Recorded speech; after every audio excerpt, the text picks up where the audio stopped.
Hello there and welcome to Broad Lane Leisure. My name is Adrian and I have the pleasure of demonstrating this beautiful Swift Classic Pirouette 2017 model for you. I'm just going to go through various bits and pieces, but before we start I'm going to ask you if you can bear with me. We have put the gas supply on already. We've also attached mains electrics, a battery, and also attached the water supply. I haven't primed and done any more than actually just bring the supplies to the caravan. So you are going to see me actually physically set this vehicle up. The first area we're going to come to once we have established that we've got the supplies all attached and turned on is coming through the caravan door and come directly straight down to what we call the power supply unit. Sometimes we may abbreviate it and call it a PSU. So PSU, power supply unit, and it's where we find 12 volts and mains, and these are the first areas that we need to come to establish supply into the caravan. The shutdown system button here, as you can see, system shutdown, it gives a little bit of an image when it is on. In other words, the switch is into the housing. When it is in an off position, it protrudes out, and I can't run my finger over the top. So that's the 12 volt system in a shutdown position. That's the position it should be in if left in long-term storage. You're not flattening your leisure battery by doing it, by leaving it in an out position. But if you left it in over a period of time, it does flatten the leisure battery. Then we come to the 12 volt fuses. 12 volt fuses are blade fuses, and you get them from excellent retail outlets. All caravan accessory shops, Halfords, places like that, they do stock them. They're just a car fuse, so that's the reason why I'm saying Halfords. It's easy to source those should you need to. If any of these fuses would have blown, what we will find, we can see a green light on against this 25 amp fuse right now, but ignore that for now. There'll be a red illumination of an LED light corresponding to that particular fuse. So item number 10, this one here, indicated by number 10 there, should illuminate if that fuse is blown, and that's what you look for if you can't find one of the services working. Of course, you might not know what fuse 10 does, so I'm just going to lower this bed box door down, which is located on the off side of the vehicle, and just show you that it is written, and for quick easy reference, on the back side of the door, these are corresponding fuses. It says 13 in total. We haven't got 13 in the caravan use, we've only got 10. Number 10 fuse is a 10 amp fuse. It's red in colour and serves the auxiliary, the awning light. And if it was a motorhome, it would be the electric step. So it gives you a number placement, an ampage of the fuse, the colour of the fuse, and then what it actually serves. All corresponds to what we see there behind that smoke perspex window. So the MCBs is to do with mains electrics. The first area on the main side is the RCD residual circuit device, and basically you should always test it to make sure that when you do press the test button, which is this yellow one, that blue lever should trip out. There we go. If we haven't got that happening, you have not got mains coming into the caravan.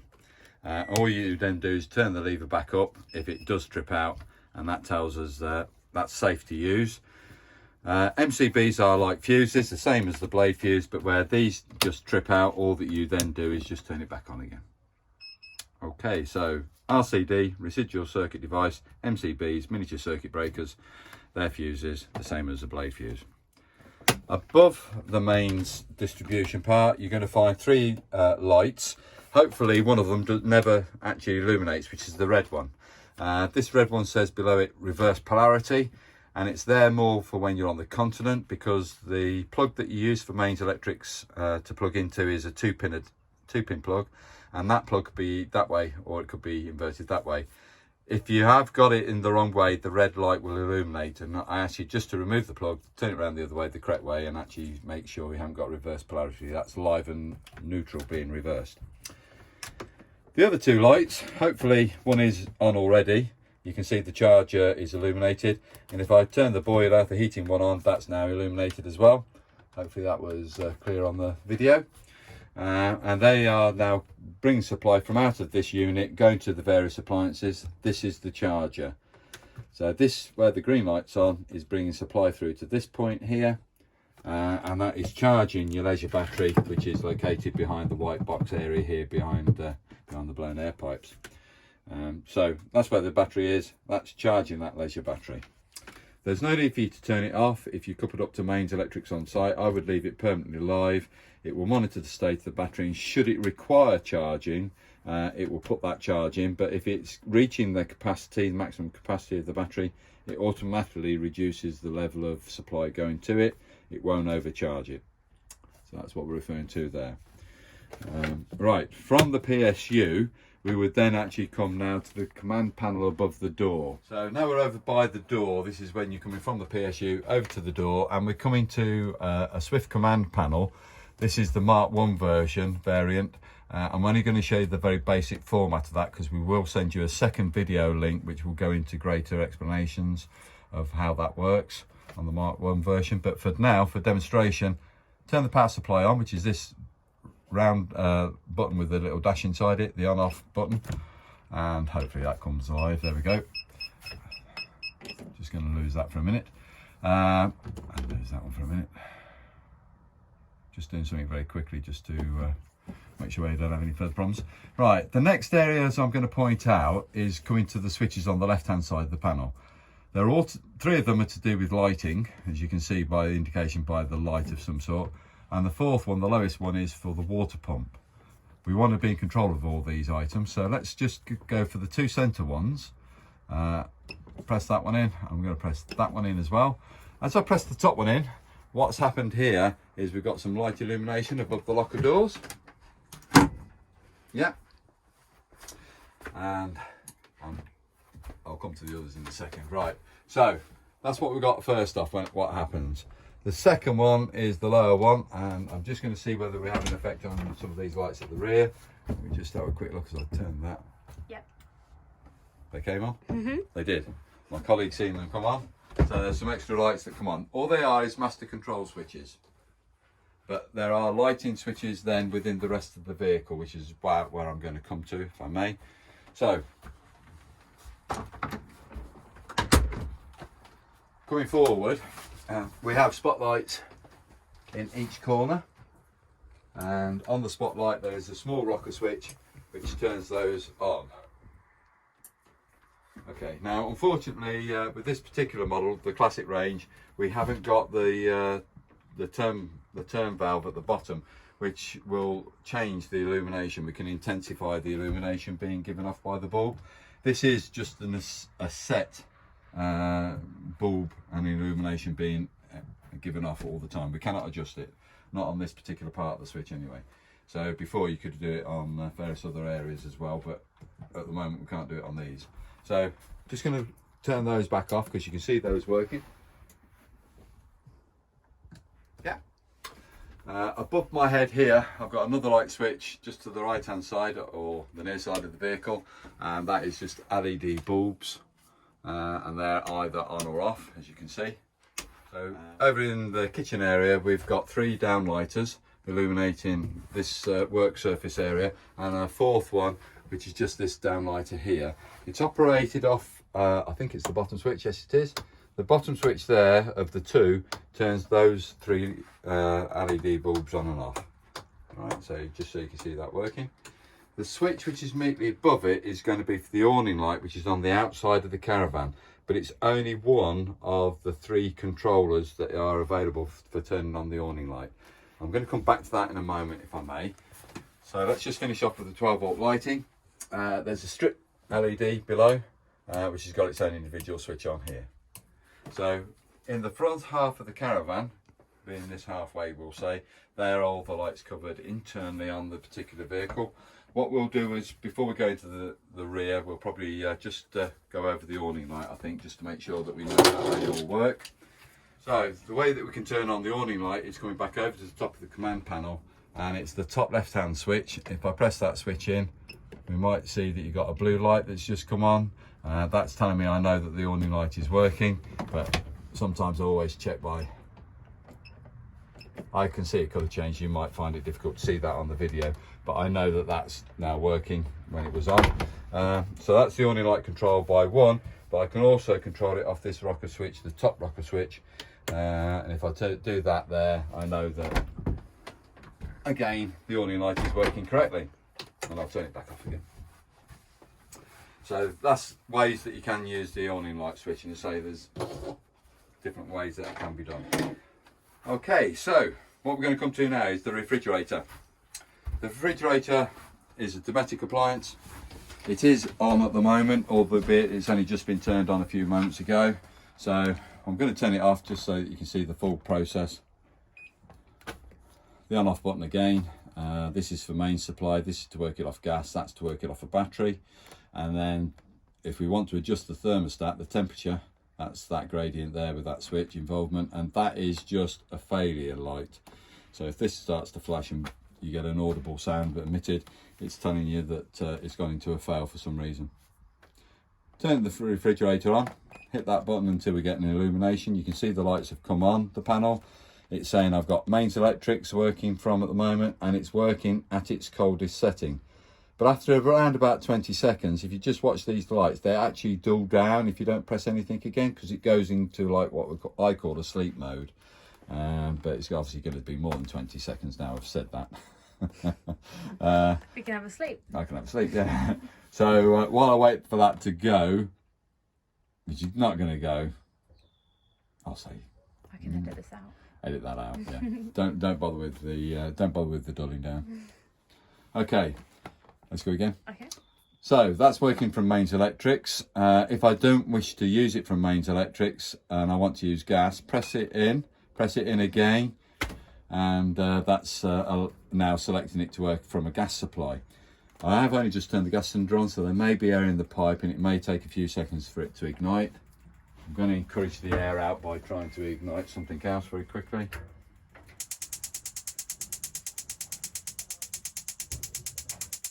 That's if I turned it on. I did turn it on because I can hear it come through. There we go, we've got gas coming through. Right, so I have now got gas coming through there. I can hear it trying to ignite out there. And it has ignited because the ignition switch has stopped repeating itself, so I'm not getting a piezo igniter generated. So I know it has actually physically lit on gas. Personally myself, you just have to take my word for it, it is up and running. If I want to change the thermostat, press the little thermostat switch. There's the lights come brighter. Press it again, and that's now down to 1 or 2 or 3 or 4 or 5. The higher up the scale you go, illuminated, the colder the refrigerator is going to get. So in here, up here for summer use, obviously down on number 1 when it's in the winter time, and it's not so crucial for you to have the fridge working on a flat out basis. That's something you're going to have to just suck and see and see how you get on with on that particular day. So be aware, if weather changes, all of a sudden we're down to low temperatures, you don't need it working on high. You could have it probably working on medium or medium to low. And that's how you adjust that. The battery symbol is only an item that you use while in transit. And if I press that right now, asking it to go to use it, here's the fail light I said that would illuminate, and the audible beep that it gives you. So that gives you an indication of what's happening there. Because we haven't got a tow vehicle present, I'm going back over to mains electrics.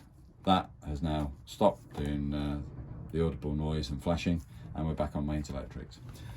After around about half an hour to an hour, that's when you should start to feel the refrigerator start to progress with getting cold and freezing. As I say, at the moment this hasn't been on long enough for that action to actually have occurred. So I know it's going down, but I know it hasn't gone cold enough for me to say so as yet. The travel catch, to get the door to open, you need to press that little buttons section down there. What that does is allow the hook on the inside of the cabinet door to lift and comes out of the catch area here. So just be aware that's what that does. If you don't want to use the hook all the time when on site, what you can do, the manufacturers have allowed you to lift that hook out the way. What I'm doing is pushing a little tag right up, and it lifts the hook out the way and it keeps it out the way. What we then have is just a magnet which holds the door to. But that's your choice whether you use the hook or whether you use the magnet. It's just there if you want that facility. When you are traveling though, make sure you have engaged the hook down, so that will now latch. Can't open the door, I've got to press that button down to allow that door to open up again. Right, so that's the first thing, reference the lever latch there. The second item I'm going to come to is on the door closure area here, the latch. don't know if you can see, I've just pulled those two little tags out, so I'm going to push those back again. It's difficult to do it on one hand, but there you go. So that's back, and all I'm going to do is just bring those two tags out. This is the position that you want the refrigerator door to be in when in storage. What it's done is allowed an air gap behind the fridge door there, allows air to flow in and out, and it stops mildew from building up in the refrigerator over a period of time. If you leave it sealed, you'll come and open the fridge up, you'll have a series of black dots, and you're going to have to use something to try and kill that mildew once it's built up. Milton's probably a good solution. When in use though, and on site, you want that latch to be fully back. So to knock it back, all that I'm doing is trying to do three things here. Push that in and push the two tags back, but there it goes. I couldn't do it with one hand. So I'm pushing that little tag in and pushing the levers back. That's ready for use, and after half an hour I should see that start to freeze. But right, so the cooking facilities. On this particular layout, I just asked you to be aware, obviously these are mainly two-berth caravans, the Pirouettes. It's got a fixed bed item that you could have a family, and the area I've got concern with is just with the toilet door opening just up on, or where the location of the oven is to that toilet door. You just got to make sure, put your foot down there if you're going to do something onto the oven. But straightforward, you've got 3 gas rings, one very large ring, away she goes. Hold the valve in for depress for about 10 seconds and then release, and just turn it onto the low if you want it on low temperature or high. Same applies for the other 2 valves, which are these 2 next to it. These are of a medium size. Hold them in for a few seconds, release. They're on lows, they're highs, and they're offs. And on the grill, so you'll pull the grill door down, but this pan support, well, it's not a pan support, it's a heat shield, sorry, needs to be pulled forward if you're going to use the grill in use. You don't need it for the oven, it is purely for the grill. And what that does is allow heat to travel past the valves here and stop them from being heated up. So it's just a case of pull that heat plate forward, turn it to full flame, press the valve in, press the piezo igniter, away she goes, and you see then the flame appear down there. Keep it pressed in for about 10 seconds, it's on, and there's the low. So again, you got your variant between your high and your low settings, and that's the off position. That's all you need to know about the grill, apart from the handle is a removable item on the grill pan. It's made removable because you can easily wash the pan without the handle being attached. It's a bit more awkward if the handle's there all the time permanently. So it comes in on a 45-degree angle onto the catch, in place, fine, ready for use. Grill pan is back into the tray area, and I'm raising that back up, and I'm pushing that back.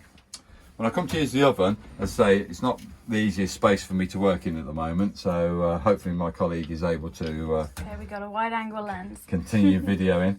Turn the gas valve to its maximum setting, press the piezo igniter, away the flame ignites, and then release after a few seconds. When I say piezo, it's actually an electronic igniter, not a piezo. And then that's set on maximum 240, but you could have it set right down to 150 or a slightly lower setting beyond that.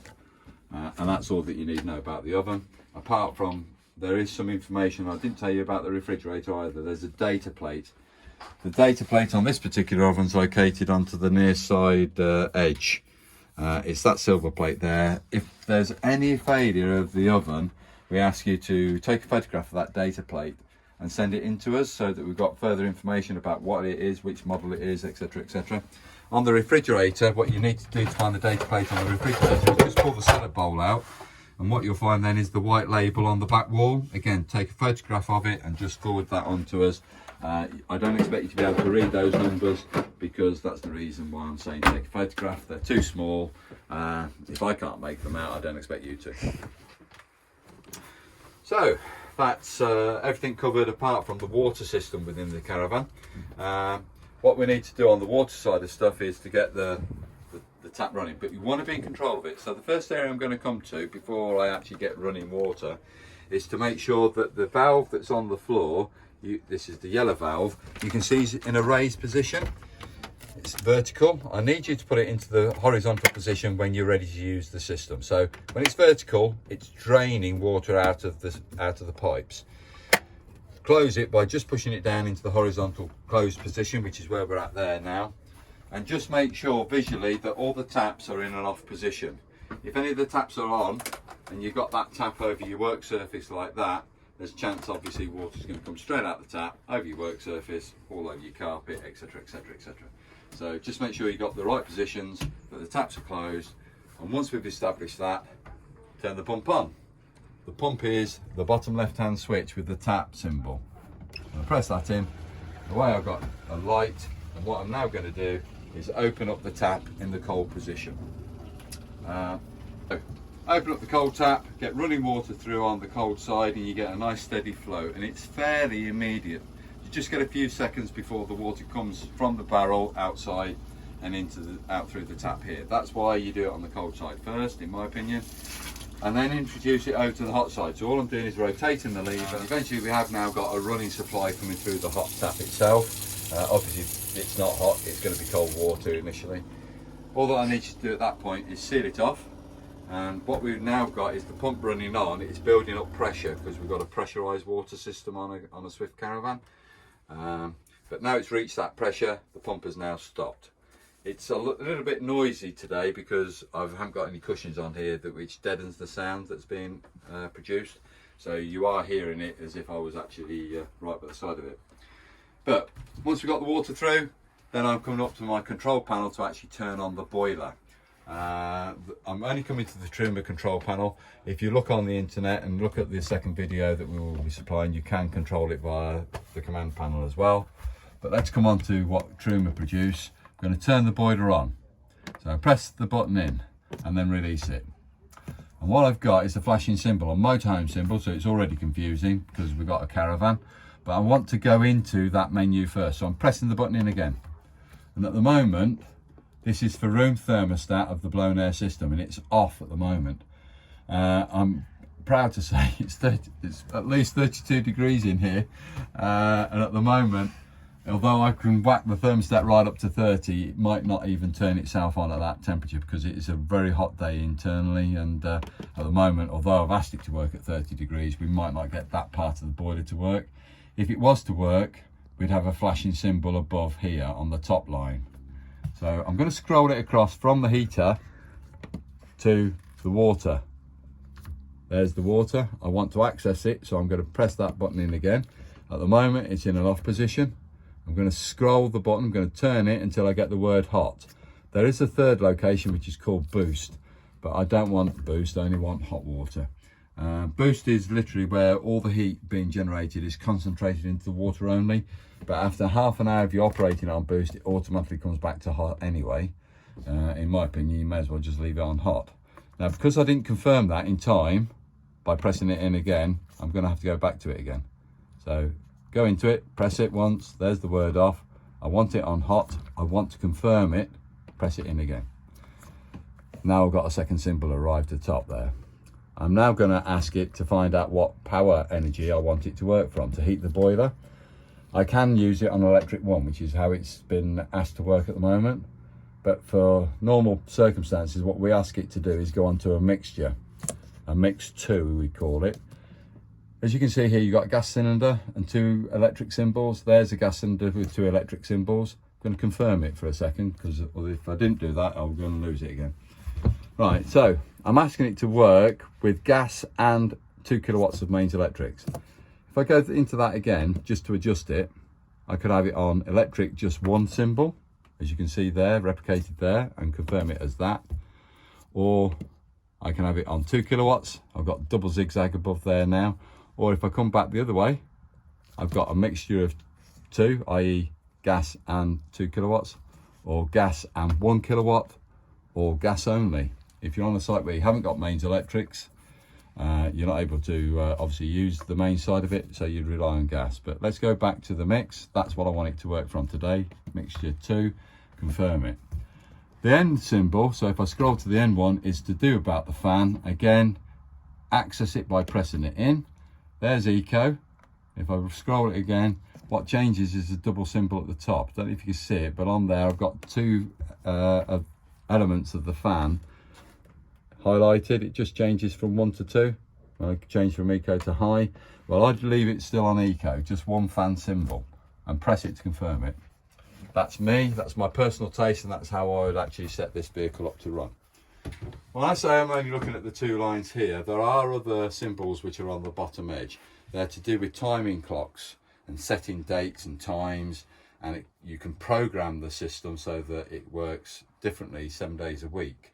So say at a weekend I don't want it to come on till 9 o'clock in the morning, but Monday to Friday I want it to come on at 7 o'clock in the morning. You can pre-program it that way, but that's all to do with programming the clock. All I'm interested in is making this thing as simple as possible for you at the moment.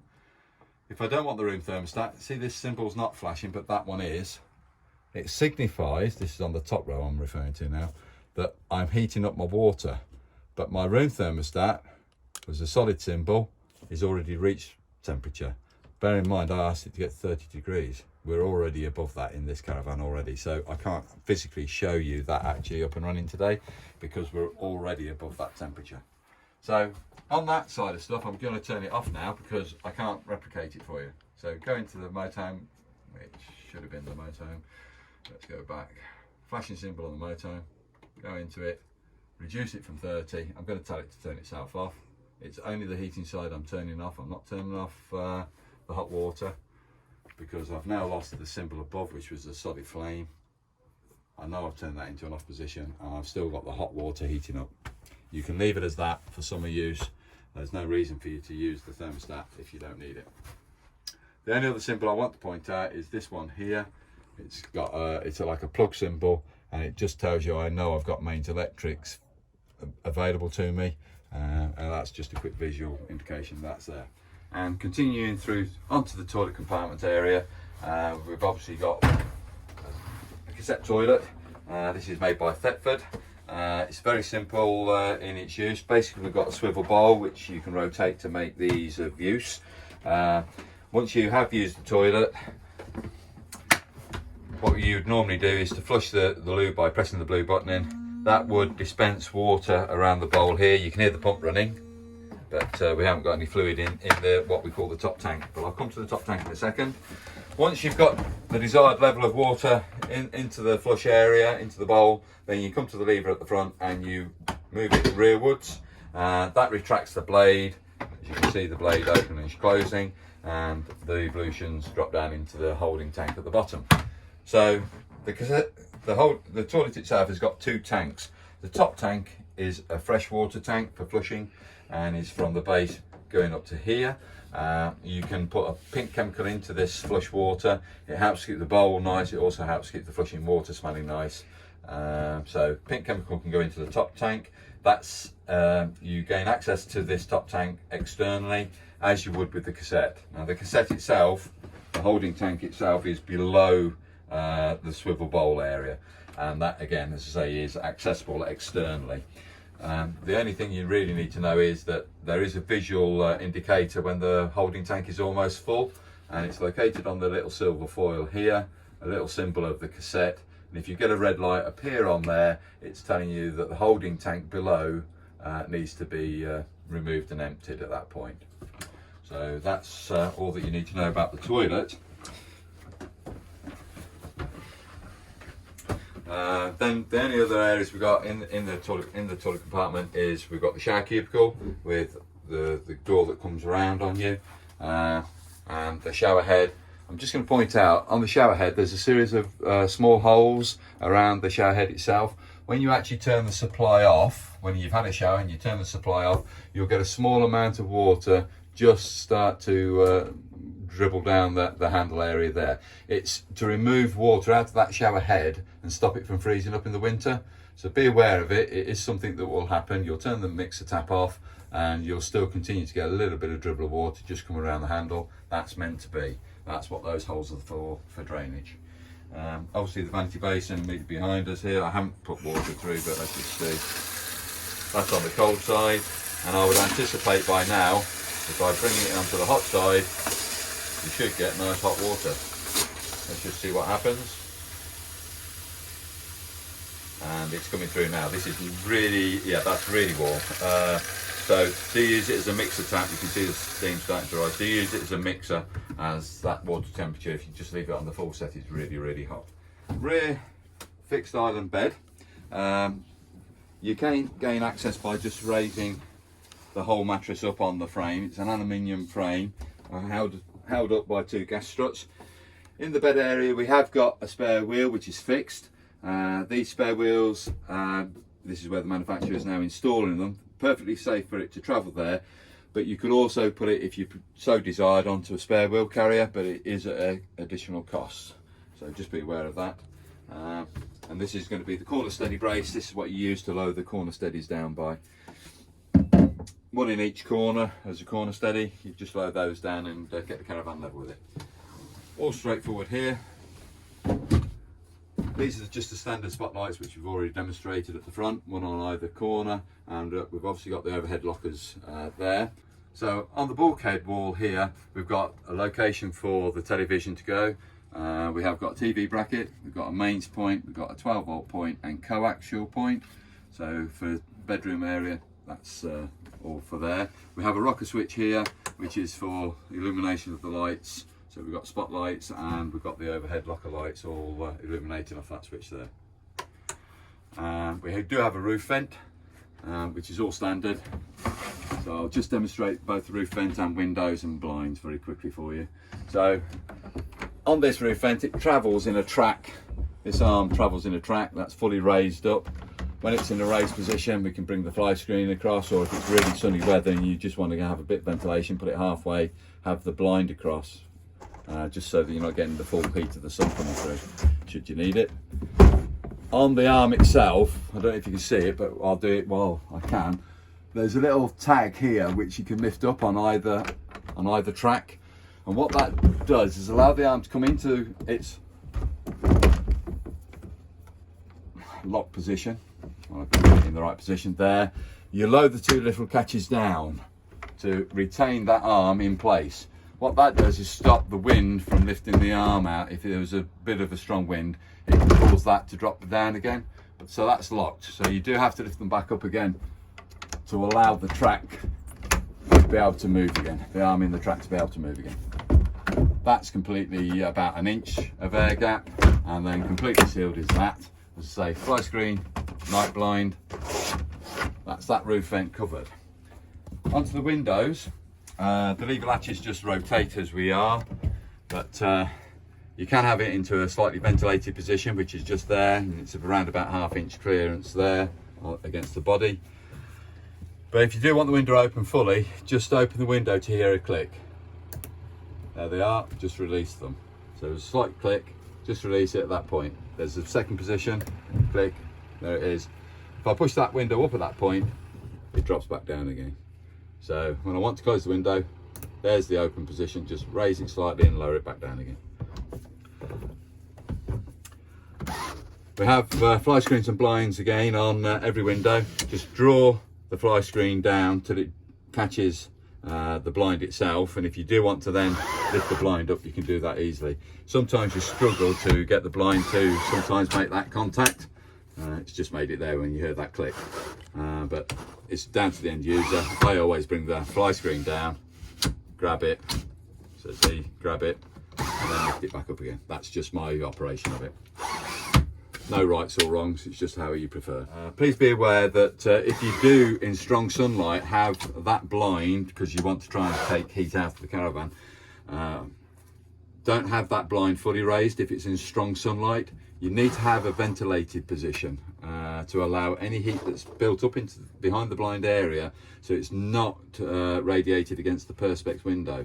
If it's radiated against the perspex window, it can cause that perspex to distort, and it's not covered as a warranty item. So please, in storage or in very strong sunlight, do have a section where it can vent. If you have that blind completely up, excessive heat will go onto that window and it will distort it, and then that's not covered. It needs a new window. Right, thank you very much for your time today, and I wish you all the best with your new caravan. Thank you.